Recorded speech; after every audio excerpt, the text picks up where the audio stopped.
Everyone, welcome back to my channel. কোনো রকম caramel তৈরির ঝামেলা ছাড়াই দুনিয়ার সবচাইতে সহজ এবং ভীষণ মজার পুডিং রেসিপি আজ আপনাদের তৈরি করে দেখাবো। আমার কাছে মনে হয় এর থেকে সহজ আর মজার পুডিং রেসিপি আর হয় না। তো পুডিংয়ের রেসিপিটা তৈরি করার জন্য একটা মিক্সিং বলে আমি 3টা ডিম নিয়েছি। 3টা ডিম নেওয়ার পরে আমি একটা হ্যান্ড মিক্সার দিয়ে 3টা ডিম ভালোভাবে ফেটিয়ে নিচ্ছি।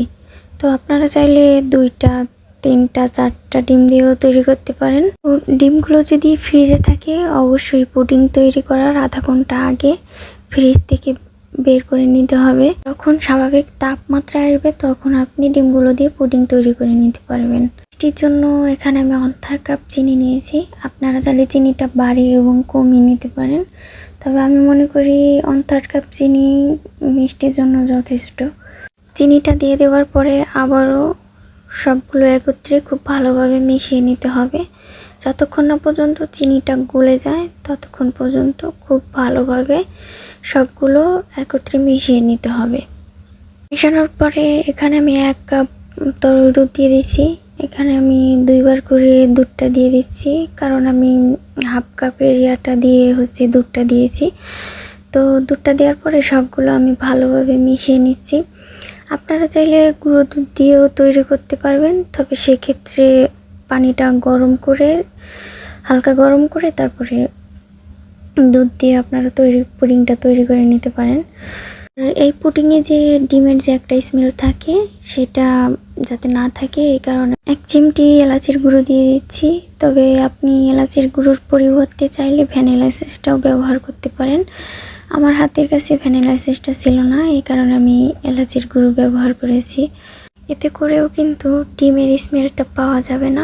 তারপর পুডিংটা আমি যে বাটিতে সেট করব সেই বাটিতে সামান্য পরিমাণ তেল ব্রাশ করে নিয়েছি। আপনারা চাইলে এখানে কাচের বাটিও ব্যবহার করতে পারেন। এরপরে ডিমের মিশ্রণটা আমি একটা ছাঁকনার সাহায্যে ছেঁকে বাটিতে নিয়ে নিচ্ছি। আর পুডিংটা জমাট বাটতে দেওয়ার আগে অবশ্যই ছাঁকনার সাহায্যে ছেঁকে নিতে হবে। এতে করে হবে কি পুডিংটা খুবই স্মুথ হবে। দেখুন ডিমের যে সাদা অংশগুলো এগুলো আমি ছাঁকনার সাহায্যে ছেঁকে এখন ফেলে দেব।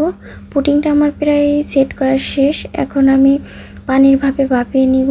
প্রথমে আমি একটা প্যানের ভিতরে সুতি পাতলা কাপড় নিয়েছি। কাপড় নেওয়ার পর এখানে আমি 3 কাপের মতো পানি নিয়েছি। এটা এমনভাবে নিতে হবে যাতে বাটির 4 ভাগের 2 ভাগ পানির নিচে থাকে আর 2 ভাগ উপরে। না হলে হবে কি পানিটা গরম হয়ে পুডিংয়ের ভিতরে চলে যেতে পারে। সুতি পাতলা কাপড়টা দেওয়ার কারণ হচ্ছে পুডিংটা যাতে নিচে লেগে না যায়, এই কারণে পুডিংটা যাতে খুব স্মুথলি হয়। এটা আমি বসে ঢাকনা দিয়ে ঢেকে দিচ্ছি। ঢাকনা যদি কোনো ছিদ্র থাকে টিস্যু পেপার দিয়ে অবশ্যই বন্ধ করে নিতে হবে। পুডিংটা আমি আধা ঘন্টার মতো পানির ভাপে ভাপিয়ে নিয়েছি। পুডিংটা আমি একটা কাঠির সাহায্যে চেক করে নিচ্ছি। দেখুন পুডিংটা আমার সেট হয়ে গেছে, কারণ কাঠিটা ক্লিন এসছে। তো আপনাদের কম বেশি সময়ও লাগতে পারে। এখন আমি পুডিংটা 5 মিনিটের মতো বাইরে রেখে 1 ঘন্টার মতো নর্মাল ফ্রিজে রেখে পুডিংটা আমি একটা চাকুর সাহায্যে পুডিংটা পাত্র থেকে আমি চাকুর সাহায্যে আলাদা করে নেব। দেখুন মাশাআল্লাহ পুডিংটা অনেক সুন্দর হয়েছে।